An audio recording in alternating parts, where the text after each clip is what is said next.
تؤمن أن للأرض صاحبا وربا لها، تؤمن أن الإمام مقبل سلام الله عليه، وهذه أيام أهل البيت، أيام الإمام، كل البشائر والعلامات تؤكد ذلك، كلها تؤكد ذلك. اقرأوا خطبة البيان لأمير المؤمنين ولاحظوا، شوف الإمام ماذا يتحدث في خطبة البيان. فهالخمس علامات: راية السفياني الملعون، وراية اليماني المرحوم، اليماني مؤمن طاهر، أهل البيت يقولون التفوا حول راية اليماني، الآن من هو ما تعرف، بعدين يطلع.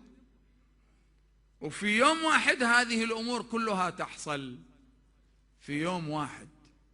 والصيحة 3 صاروا، والخسف في البيداء، وقتل النفس الزكية. قتل النفس الزكية أو ذي النفس الزكية هذا يذبح بين الركن والمقام. ولازم صاحب النفس الزكية أحبابي لازم يكون معروف أيضا، يعني كل العالم يعرفه. إذا ما يكون معروف ما يصير ذي النفس الزكية. لا، شخص معروف كل الناس تعرفه ويحبوه، الناس يحبوه، لكن الذين يريدون أن يذبحوه بين الركن والمقام ما يحبوه، ما يحبون أهل البيت. فهذا يأتي حامل رسالة من الإمام صاحب الزمان سلام الله عليه إلى أهل مكة، والإمام في المدينة يكون. وللإمام لاحظوا الإمام له خروج وله قيام، مع الأسف احنا ما نعرف هذا الشيء.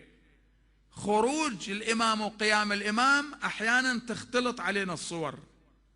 لاحظ ما يقولون إذا قام قائمنا أهل البيت، القيام غير الخروج، الخروج مع الصيحة، الخروج مع السفياني، الخروج مع اليماني، الخروج مع الخسف بالبيداء، الخروج مع قتل النفس الزكية بين الركن والمقام، هذا الخروج.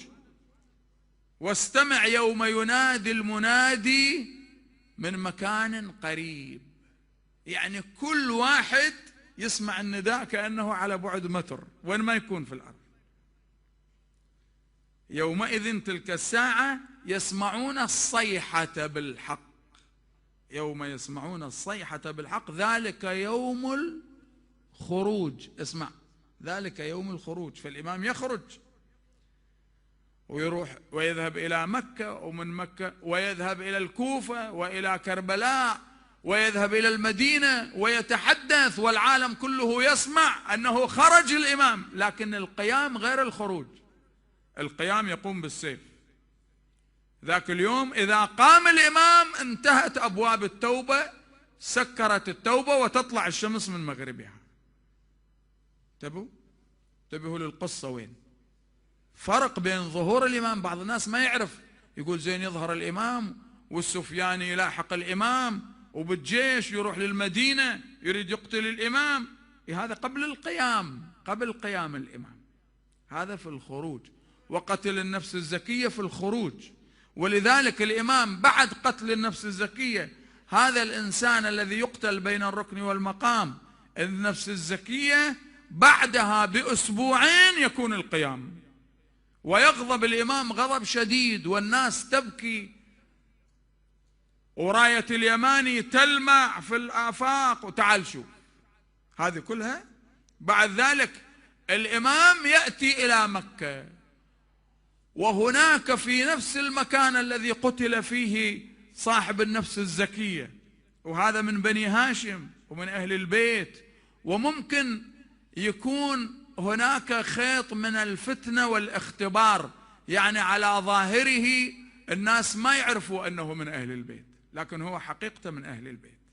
ملتفت على الظاهر يشوفون هذا مثلا مو من أهل البيت، من سائر الناس، لكن هو في الحقيقة سيد من أهل البيت يكون. هذه أيضا بالأخبار موجودة، لاحظوها جيدا، لأن فيها اختبار أيضا.